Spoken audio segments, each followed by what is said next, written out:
Bienvenidos. Estas son las noticias más destacadas de la OEA. Esto es OEA News, el informativo de la Organización de los Estados Americanos.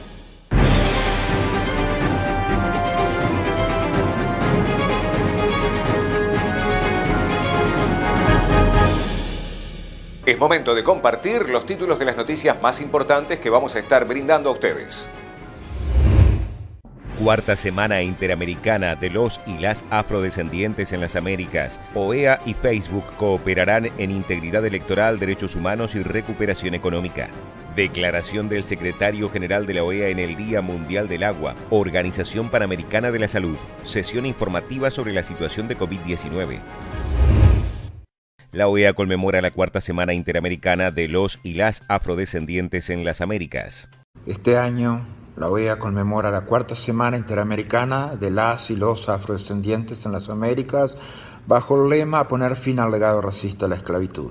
El imperativo es fortalecer la justicia y la resiliencia en las comunidades afrodescendientes en las Américas frente al COVID-19. Lo hacemos con la firme intención de contribuir a poner fin al cruel legado de la esclavitud, que continúa atacando a los cerca de 200 millones de afrodescendientes que viven en las Américas. Es ese legado el que los ha convertido a muchos de ellos en poblaciones especialmente vulnerables en tiempos de pandemia. Desde la Secretaría General de la OEA reiteramos nuestro compromiso y energía para seguir trabajando y colaborando para corregir los errores del pasado y del presente, y para asegurar que todos los pueblos de las Américas, incluidas las comunidades afrodescendientes, gocen sus vidas plenas, dignas, saludables, productivas, seguras. En abril de 2020, al inicio de la pandemia COVID-19, tanto la Red Interamericana de Altas Autoridades en Políticas para la Población Afrodescendiente de la OEA como la Comisión Interamericana de Derechos Humanos advirtieron del duro impacto que tendría la pandemia en las personas afrodescendientes en las Américas. Todos sabemos que con las desigualdades económicas, sociales, culturales y políticas que existen en el hemisferio, la población afrodescendiente es uno de los grupos en situación de vulnerabilidad que ha sufrido más la pandemia del COVID-19. 7 de los 20 países con más fallecidos por la enfermedad pertenecen a nuestra región. Un gran número de las víctimas pertenece a grupos en situación de vulnerabilidad, incluidos los afrodescendientes. La mayoría de las y los afrodescendientes son trabajadores de primera línea de los servicios esenciales durante la pandemia, lo que dificulta el cumplimiento de las medidas de distanciamiento físico y contribuye a una mayor transmisión de COVID-19. Por otra parte, por el impacto del racismo estructural e institucional, muchos de ellos y ellas viven además en condiciones de inseguridad alimentaria, hacinados o sin saneamiento, sin agua potable, lo que aumenta los riesgos de contraer el COVID-19 y de sufrir complicaciones una vez infectados. Desde la Secretaría General de la OEA reiteramos nuestro compromiso en la lucha por sus derechos y para que tengan una vida digna. Más derechos para más gente, más derechos para más personas. El secretario para el fortalecimiento de la democracia de OEA, Francisco Guerrero, comparte su opinión en el periódico mexicano Excelsior sobre el acuerdo marco de cooperación que firmaron la OEA y Facebook para trabajar en iniciativas en distintas áreas, incluyendo la integridad electoral, los derechos humanos y el desarrollo económico en las Américas. Y en esta ocasión para comentar sobre el importante acuerdo marco que se firmó entre el secretario general de la Organización de los Estados Americanos, don Luis Almagro, y Nick Clegg, el vicepresidente global de Facebook. Este acuerdo es relevante porque junta las voluntades de dos organizaciones muy relevantes para la vida del continente, particularmente esta plataforma tan importante de Facebook, que es parte de nuestra vida cotidiana a través de las redes sociales, y la Organización de los Estados Americanos, que tiene como objetivo, a través de su política multilateral, el defender asuntos como la democracia, como el desarrollo, como la seguridad y, por supuesto, los derechos humanos. Este convenio marco servirá para que llevemos actividades de colaboración entre las dos instituciones, particularmente en asuntos que han sido de gran relevancia durante la pandemia. Estamos hablando, por supuesto, en materia democrática, de temas como la desinformación, como las fake news que han inundado tan profundamente las campañas, pero también por otro lado asuntos muy relevantes de protección de los derechos humanos, especialmente para aquellas personas, aquellas víctimas que son defendidas por la Comisión Interamericana de Derechos Humanos. También aspectos relevantes en torno al desarrollo económico para que las micro y las medianas empresas puedan utilizar estas plataformas tan importantes para el desarrollo del continente. La realidad es que, como lo hemos dicho en el pasado, la OEA ha seguido trabajando de manera intensa a través de la pandemia, especialmente, y me refiero aquí a lo que hacemos desde la Secretaría para Fortalecimiento de la Democracia, en el desarrollo de misiones de observación electoral. En estos reportes de las misiones de información, en los informes, se encuentra mucha materia prima con la que seguramente colaboraremos con Facebook. Enhorabuena por este gran acuerdo entre Facebook y la OEA. El 22 de marzo se celebró el Día Mundial del Agua. En este día, el secretario general de la OEA, Luis Almagro, comunicó que hace más de un medio siglo que la Organización de los Estados Americanos impulsa una agenda en que el agua es un elemento de desarrollo, cooperación y paz.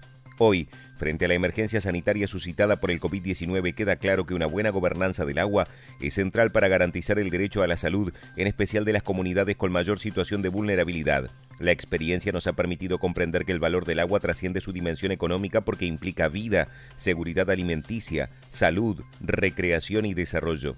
A tales efectos, la organización ha impulsado más de 160 proyectos y movilizado cerca de $1.000 millones a lo largo y ancho de las Américas, y también ha contribuido a la generación de espacios de diálogo donde los países deciden política y técnicamente cómo gestionar los recursos hídricos que comparten. Los avances regionales son notorios. Cerca del 95% de las personas en América Latina y el Caribe acceden a servicios de saneamiento, aunque el saneamiento seguro aún se encuentra rezagado, especialmente en las zonas rurales donde hay muchos retos por delante. Cerca de 34 millones de personas en las Américas no acceden a fuentes mejoradas de agua para el consumo humano, lo que genera riesgos de enfermedades y dolencias, sobre todo entre las mujeres. En el Día Mundial del Agua, el secretario general de la OEA recordó al mundo que el valor del agua es inconmensurable para la agenda de desarrollo de derechos humanos, seguridad y democracia de las Américas.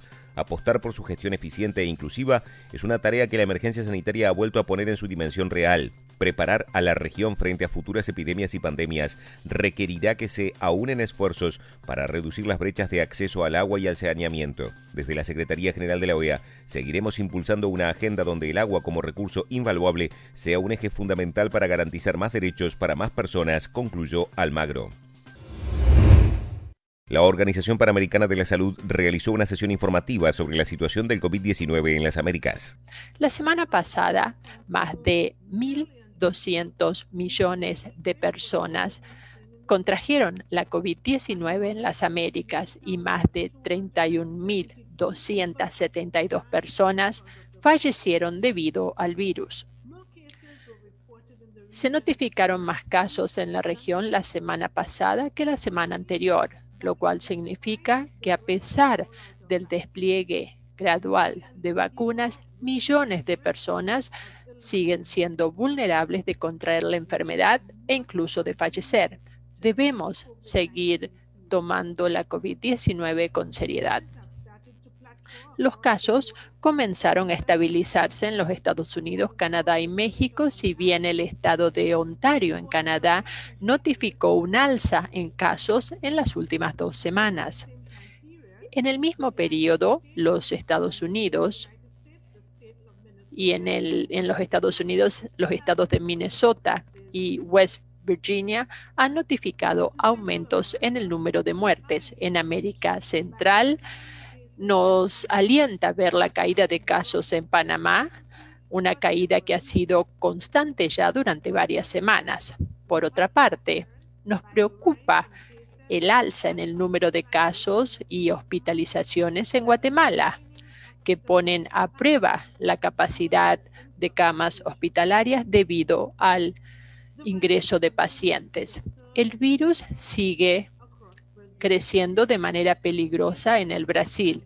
Casos y muertes siguen en alza y la ocupación de camas en las UCI es muy alta en muchos estados. Es esencial que toda la población brasilera acepte e incorpore las medidas de prevención que se han puesto en vigor para desacelerar el contagio del virus, puede salvar su vida y la de los que están a su alrededor. Lamentablemente, la situación grave en el Brasil está afectando también a países vecinos. Han crecido los casos en Venezuela, en especial en los estados de Bolívar y Amazonas, que son fronterizos con el Brasil. Un alza en casos también se notificó en el departamento de Pando, en Bolivia, y la ocupación de camas en la unidad de cuidados intensivos sigue siendo muy alta en Loreto y Perú. En el cono sur, los casos siguen creciendo en Chile, Paraguay y Uruguay. En Paraguay, gran parte de las camas de las unidades de cama intensiva ya están ocupadas y el sistema sanitario está trabajando arduamente bajo presión. Uruguay ha notificado más de 1.000 casos por día varias veces las últimas semanas, lo cual es alarmante a la luz del tamaño del país. En el Caribe, la mayoría de los casos fueron notificados por Jamaica, donde hubo un aumento ya constante durante varias semanas. Cuba también está notificando un alza en casos junto con Aruba, Curazao y Antigua y Barbuda. Lo que acabo de describir es una emergencia de salud pública activa. El virus de la COVID-19 no se está desvaneciendo ni está desapareciendo la pandemia. Las vacunas sí están surgiendo, pero faltan varios meses para que la mayoría de las personas se vacunen en nuestra región. Hasta que lleguen y hasta que gran parte de la población esté vacunada, debemos seguir haciendo lo que funciona. Usar un tapabocas o mascarilla, mantener la distancia, evitar las grandes aglomeraciones de personas y seguir las pautas de nuestras autoridades de salud pública. Esto es especialmente importante cuando estamos aquí en vísperas de celebraciones en la mayoría de los países. La gente no puede bajar la guardia y participar y estar en contacto estrecho con otras personas. Permítanme contarles ahora qué está ocurriendo en lo que hace al suministro de vacunas. Con el alza del virus y del número de hospitalizaciones, necesitamos urgentemente intensificar la vacunación entre las poblaciones más vulnerables. Me complace informar que 33 de nuestros 35 Estados miembros han comenzado vacunación y más de 155 millones de dosis han sido entregadas en nuestra región hasta el momento. Estas han sido las noticias más relevantes de la OEA, la Organización de los Estados Americanos. Esto ha sido OEA News. Nos reencontramos en la próxima jornada.